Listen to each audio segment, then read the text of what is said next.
24 de marzo de 1980, Monseñor Romero, arzobispo de San Salvador, es asesinado.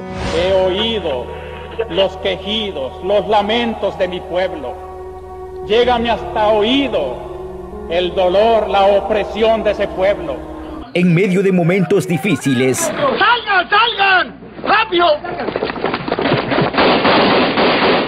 de violencia y opresión que vivían los salvadoreños, que me desplace libremente a ser un pastor de las comunidades. Dios va conmigo y si algo me sucede, pues estoy dispuesto a todo. Romero presintió su muerte, pero aún así siguió denunciando ante la comunidad internacional en sus homilías las injusticias y las desigualdades de este pueblo. Esta es la evidencia de lo que estoy diciendo, la injusticia social. Lástima tener unos medios de comunicación tan vendidos a las condiciones. Es lástima no poder confiar en la noticia del periódico o de la televisión o de la radio, porque todo está comprado, está amañado y no se dice la verdad. A mí me habían llegado llamadas telefónicas amenazándome de muerte, ordenándome que debo cambiar de modo de predicar, que debo de condenar al comunismo. 38 años han pasado de su muerte, y aunque su crimen no ha sido esclarecido, aquellas palabras de que si me matan, resucitaré entre el pueblo se están cumpliendo con su canonización, que es la proclamación de San Romero, lo que ha llenado de júbilo a la Iglesia Católica salvadoreña. Nuestra alegría se dimensiona pues hacia toda la Iglesia Universal, así es que para nosotros aquí todo es alegría. Hemos comenzado desde el 5, además todo el año pasado hemos pasado en actividad. Al año pasado también celebramos el centenario. Hoy este año hemos celebrado un día con Romero en todas las comunidades, por el natalicio, por el martirio el 24 de marzo. San Romero nació en esta casa ubicada en el centro del municipio de Ciudad Barrios, al norte de San Miguel. Los habitantes de esta población están contentos, pues ellos dicen que recibirán una gran bendición. Muy orgullosa, para mí una buena persona, pues yo ya hice un poema sobre él. Obtuve el 4º lugar aquí en Ciudad Barrio sobre ese poema que yo hice para él. Se llama, fue en el centenario de Ciudad Barrio, pero le puse Ciudad Barrio en el centenario, pero habla mucho de Monseñor Romero. Hombre, yo me siento dichoso. Dichoso, mire, porque aquí, él es de aquí. Y tener un santo de aquí, lo sentimos, yo me siento orgulloso, pues. Porque ningún padre ha llegado a ser santo, solo Monseñor Romero. Realmente que fuera muy bueno de que haya un santo en Ciudad Barrios. Me imagino que es bueno esa situación que se dé la canonización del Señor, que ahorita se va a dar hoy el 14 de octubre. El alcalde de esa localidad también se está preparando junto a diferentes comitivas, pues desde la beatificación de Romero, son cientos de peregrinos que están llegando para conocer un poco más de su historia. Vivir la peregrinación de muchos hermanos que vinieron a visitar la cuna donde nació Monseñor Romero. Como municipalidad fui parte también de la organización y tener el privilegio de estar en ese evento. Ahora pues el día sábado, pues que es la ya canonización, decirles a todos los que nos ven a través de las redes sociales que a veces Dios tiene un plan para cada uno y Dios tenía un plan para mí de estar en esta época como alcalde. Nunca me imaginé poderlo estar, pero me siento satisfecho. El legado de Romero está en todo El Salvador, y una muestra de sus obras es la fundación de este centro escolar llamado Sagrado Corazón en el centro de San Miguel.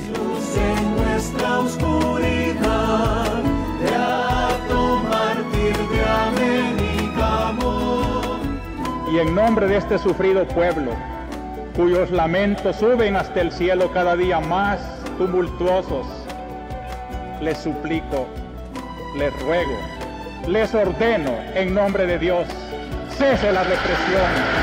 Y así, El pueblo salvadoreño está de fiesta, pues es una fecha que quedará en todas las páginas de la historia, la canonización de San Romero de América. Con imágenes de Gerson Fuentes, Fidel Hernández, Así es mi gente.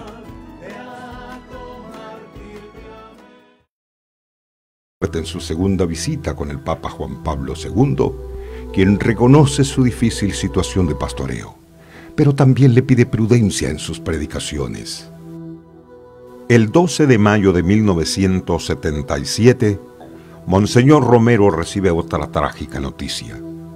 El padre Alfonso Navarro, a sus 35 años de edad, era asesinado de una forma violenta.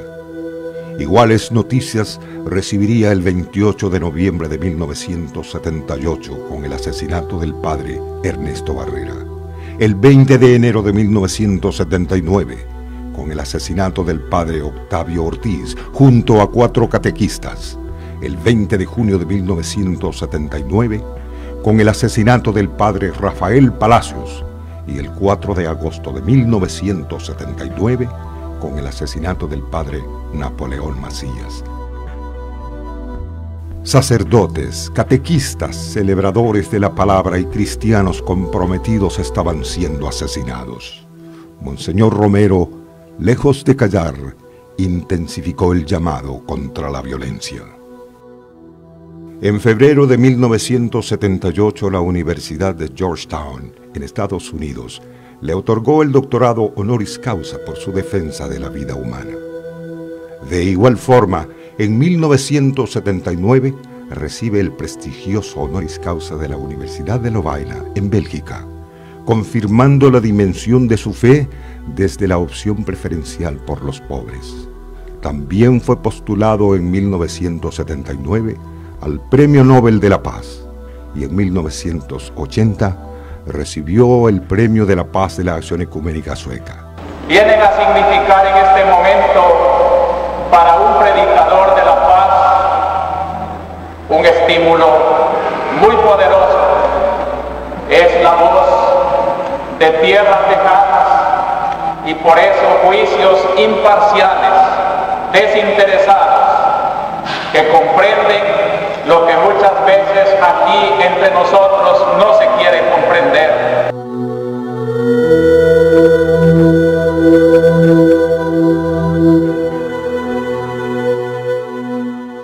Entonces, la persecución prácticamente era a mansalva, diría yo impune.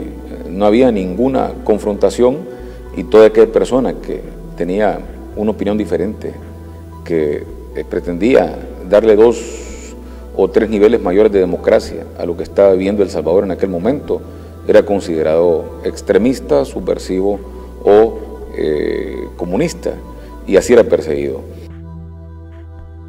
Pero los conflictos no solo le venían por su llamamiento al gobierno y la extrema derecha para el cese a la violencia, sino además por sus duras críticas a las organizaciones político-militares de izquierda, a quienes llamaba a no idolatrar su organización y sobre todo a buscar mecanismos racionales de solución. Por tal motivo, los sectores más radicales de la izquierda estaban convencidos que Monseñor Romero no se convertiría nunca en un aliado de su proyecto revolucionario. Esta misma iglesia que defiende el derecho de organización y apoya todo lo justo de sus reivindicaciones, no puede estar de acuerdo con las violencias desproporcionadas de las fuerzas de la organización, ni con sus estrategias de destrucción y de crueldad que las hacen igualmente represivas que sus fuerzas antagónicas. Hacer la revolución no es matar a uno que otro hombre, porque solo Dios es dueño de la vida. Hacer la revolución no es hacer pintas en las paredes ni gritar desaforado en las calles. Hacer la revolución es reflexionar proyectos políticos que estructuren mejor un pueblo justo y de hermanos.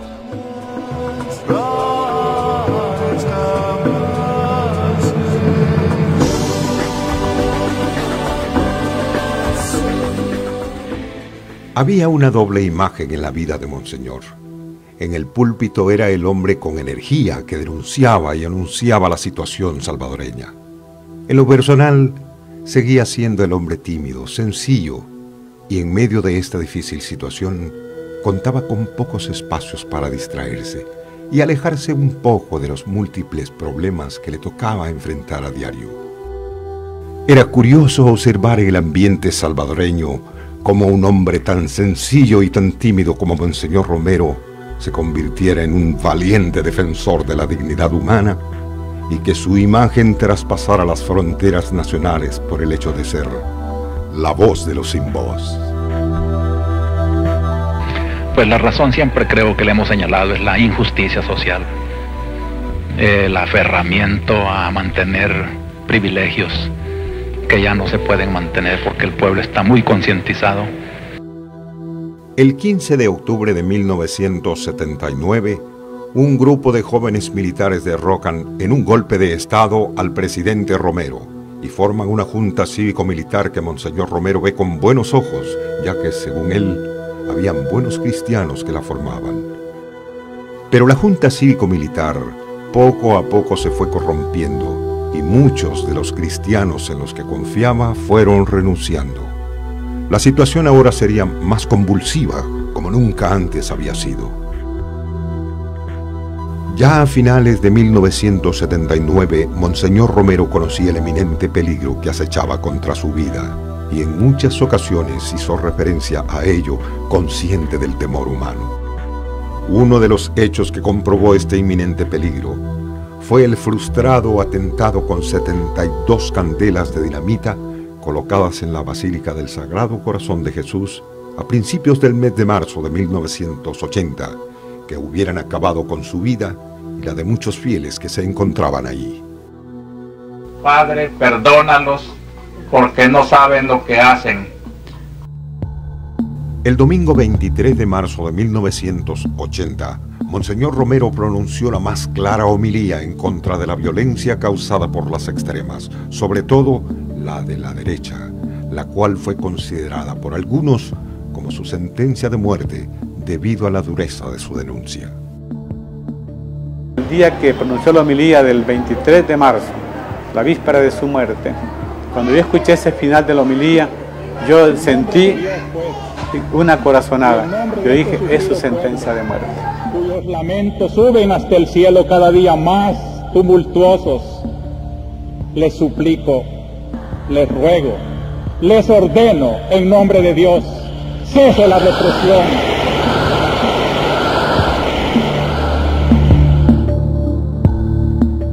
Antes de su asesinato, como si fuera un misterio de Dios, Monseñor Romero apuntaba en sus últimos ejercicios espirituales las condiciones de su inminente asesinato. Mi otro temor es acerca de los riesgos de mi vida. Me cuesta aceptar una muerte violenta que en estas circunstancias es muy posible. Mi disposición debe ser dar mi vida por Dios, cualquiera que sea el fin de mi vida. Las circunstancias desconocidas se vivirán con la gracia de Dios. Él asistió a los mártires, y si es necesario lo sentiré muy cerca de entregarle mi último suspiro. Pero qué más valioso que el momento de morir es entregarle toda la vida y vivir para Él. Así comento mi consagración al corazón de Jesús, que fue siempre fuente de inspiración y alegría cristiana en mi vida. Así también pongo bajo su providencia amorosa toda mi vida y acepto con fe en Él mi muerte, por más difícil que sea. No quiero darle una intención como lo quisiera por la paz de mi país y por el florecimiento de nuestra iglesia, porque el corazón de Cristo sabrá darle el destino que quiera. Me basta, para estar feliz y confiado, saber con seguridad que en Él está mi vida y mi muerte, que a pesar de mis pecados, en Él he puesto mi confianza y no quedaré confundido, y otros proseguirán con más sabiduría y santidad los trabajos de la Iglesia y de la patria.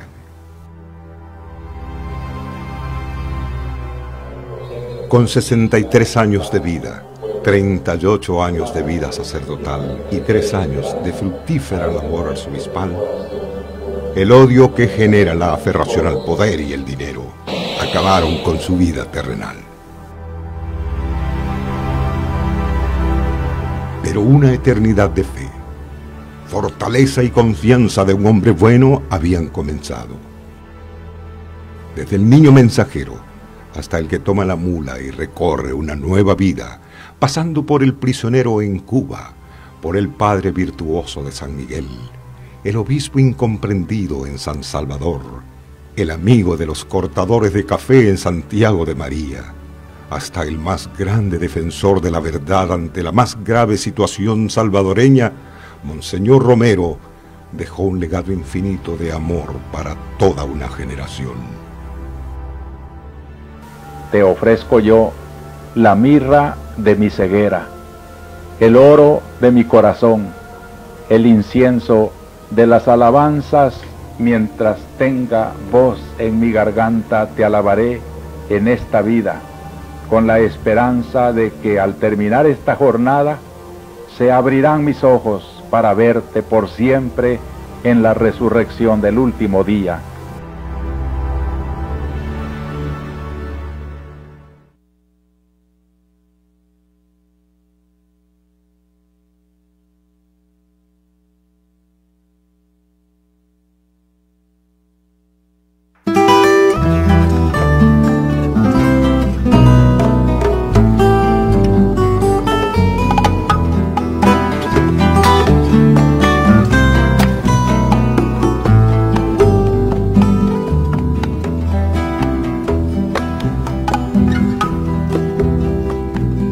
Esta tierra del hambre yo vi pasar a un viajero, humilde, manso y sincero, valientemente profeta, que se enfrentó a los tiranos para acusarles el crimen de asesinar a su hermano, para defender a los ricos. Matar al profeta, pero su voz de justicia no, y le encontrarán el silencio, pero la historia no callará, y le encontrarán el silencio, pero la historia no callará.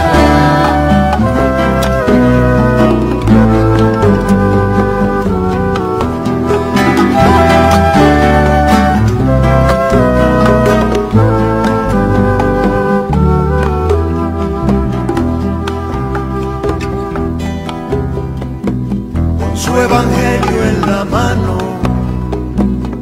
Monseñor Romero quiso hacer justicia y la hizo, pero no gustó al villano, porque su voz fue el aliento que defendió al campesino, iluminando el camino, la libertad de este pueblo.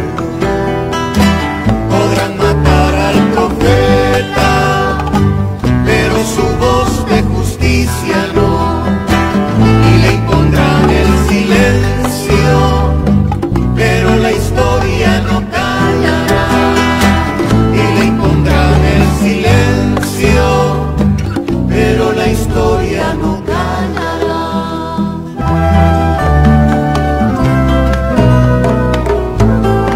En su segunda visita con el Papa Juan Pablo II, quien reconoce su difícil situación de pastoreo, pero también le pide prudencia en sus predicaciones. El 12 de mayo de 1977, Monseñor Romero recibe otra trágica noticia. El padre Alfonso Navarro, a sus 35 años de edad, era asesinado de una forma violenta. Iguales noticias recibiría el 28 de noviembre de 1978 con el asesinato del padre Ernesto Barrera, el 20 de enero de 1979 con el asesinato del padre Octavio Ortiz junto a 4 catequistas, el 20 de junio de 1979, con el asesinato del padre Rafael Palacios, y el 4 de agosto de 1979, con el asesinato del padre Napoleón Macías. Sacerdotes, catequistas, celebradores de la palabra y cristianos.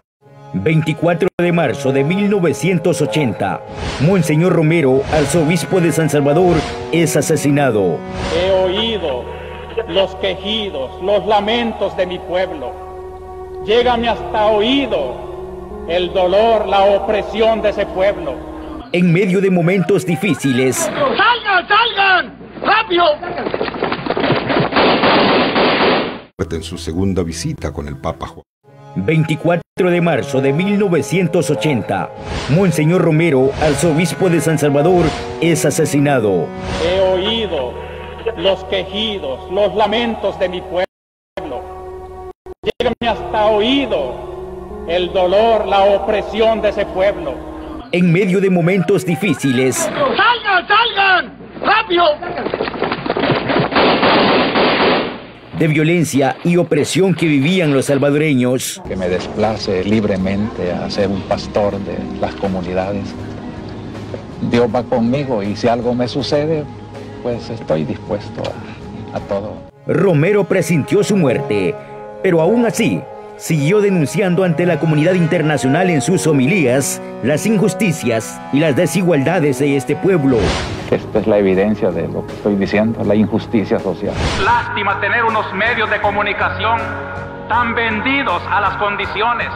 Es lástima no poder confiar en la noticia del periódico o de la televisión o de la radio, porque todo está comprado, está amañado y no se dice la verdad. A mí me habían llegado llamadas telefónicas amenazándome de muerte, ordenándome que debo cambiar de modo de predicar, que debo de condenar al comunismo. 38 años han pasado de su muerte, y aunque su crimen no ha sido esclarecido, aquellas palabras de que si me matan, resucitaré entre el pueblo se están cumpliendo con su canonización, que es la proclamación de San Romero, lo que ha llenado de júbilo a la Iglesia Católica salvadoreña. Nuestra alegría se dimensiona pues hacia toda la Iglesia universal.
En su segunda visita con el Papa Juan Pablo II, quien reconoce su difícil situación de pastoreo, pero también le pide prudencia en sus predicaciones. El 12 de mayo de 1977, Monseñor Romero recibe otra tarde en su segunda visita con el Papa Juan Pablo II, quien reconoce su difícil situación de pastoreo, pero también le pide prudencia en sus predicaciones. El 12 de mayo de 1977, Monseñor Romero recibe otra trágica noticia. El padre Alfonso Navarro, a sus 35 años de edad, era asesinado de una forma violenta. Iguales noticias recibiría el 28 de noviembre de 1978 con el asesinato del padre Ernesto Barrera. El 20 de enero de 1979, con el asesinato del padre Octavio Ortiz junto a 4 catequistas, el 20 de junio de 1979 con el asesinato del padre Rafael Palacios y el 4 de agosto de 1979 con el asesinato del padre Napoleón Macías. Sacerdotes, catequistas, celebradores de la palabra y cristianos comprometidos estaban siendo asesinados. Monseñor Romero, lejos de callar, intensificó el llamado contra la violencia. En febrero de 1978, la Universidad de Georgetown, en Estados Unidos, le otorgó el doctorado honoris causa por su defensa de la vida humana. De igual forma, en 1979 recibe el prestigioso honoris causa de la Universidad de Lovaina, en Bélgica, confirmando la dimensión de su fe desde la opción preferencial por los pobres. También fue postulado en 1979 al Premio Nobel de la Paz y en 1980 recibió el Premio de la Paz de la Acción Ecuménica Sueca. Vienen a significar en este momento para un predicador de la paz un estímulo muy poderoso. Es la voz de tierras lejanas y por eso juicios imparciales, desinteresados, que comprenden lo que muchas veces aquí entre nosotros no se quiere comprender.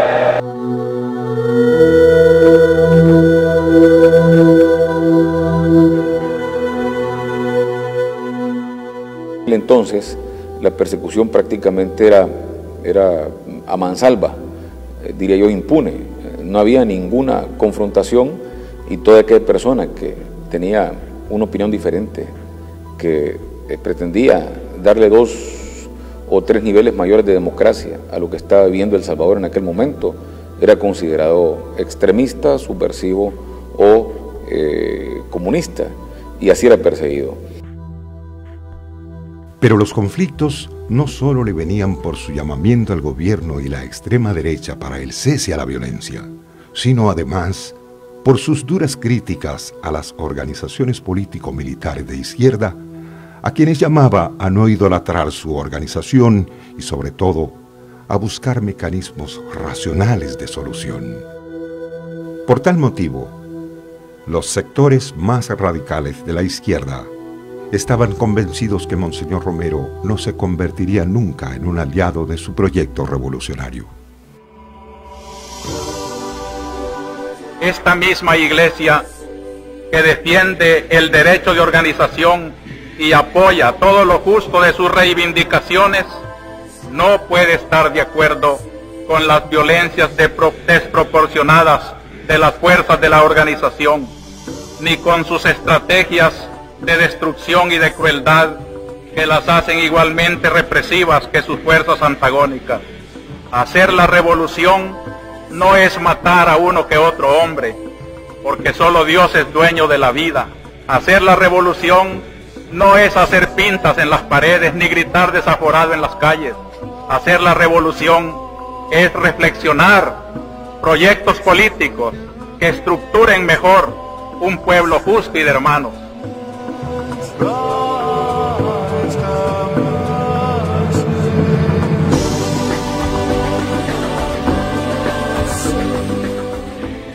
Había una doble imagen en la vida de Monseñor. En el púlpito era el hombre con energía que denunciaba y anunciaba la situación salvadoreña. En lo personal, seguía siendo el hombre tímido, sencillo, y en medio de esta difícil situación, contaba con pocos espacios para distraerse y alejarse un poco de los múltiples problemas que le tocaba enfrentar a diario. Era curioso observar en el ambiente salvadoreño cómo un hombre tan sencillo y tan tímido como Monseñor Romero se convirtiera en un valiente defensor de la dignidad humana y que su imagen traspasara las fronteras nacionales por el hecho de ser la voz de los sin voz. Pues la razón siempre creo que le hemos señalado es la injusticia social, el aferramiento a mantener privilegios que ya no se pueden mantener porque el pueblo está muy concientizado.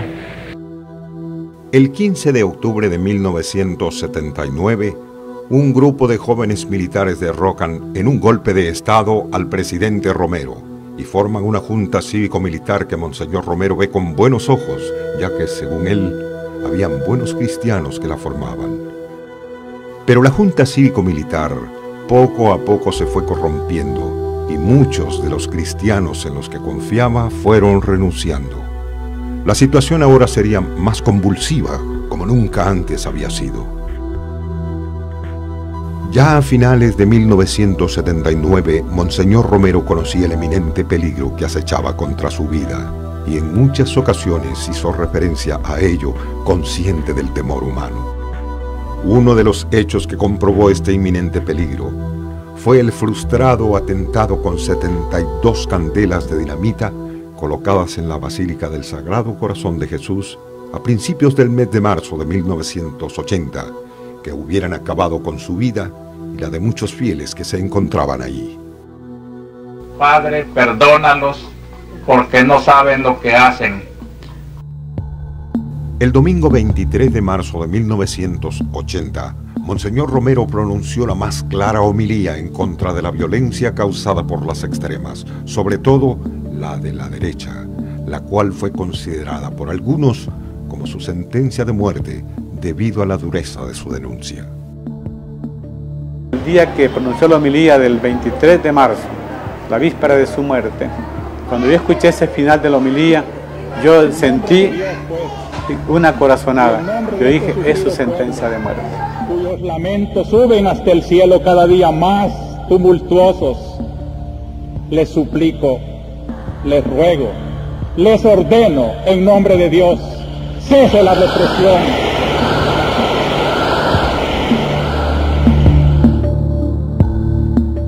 Antes de su asesinato, como si fuera un misterio de Dios, Monseñor Romero apuntaba en sus últimos ejercicios espirituales las condiciones de su inminente asesinato.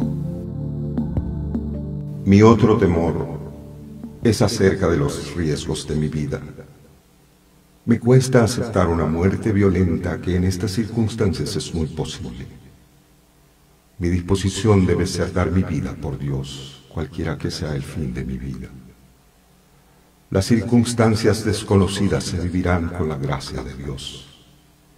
Él asistió a los mártires, y si es necesario lo sentiré muy cerca de entregarle mi último suspiro. Pero qué más valioso que el momento de morir es entregarla toda la vida y vivir para Él. Así comento mi consagración al corazón de Jesús, que fue siempre fuente de inspiración y alegría cristiana en mi vida. Así también pongo bajo su providencia amorosa toda mi vida y acepto con fe en Él mi muerte, por más difícil que sea. No quiero darle una intención como lo quisiera por la paz de mi país y por el florecimiento de nuestra iglesia, porque el corazón de Cristo sabrá darle el destino que quiera. Me basta, para estar feliz y confiado, saber con seguridad que en Él está mi vida y mi muerte, que a pesar de mis pecados, en Él he puesto mi confianza y no quedaré confundido, y otros proseguirán con más sabiduría y santidad los trabajos de la Iglesia y de la patria.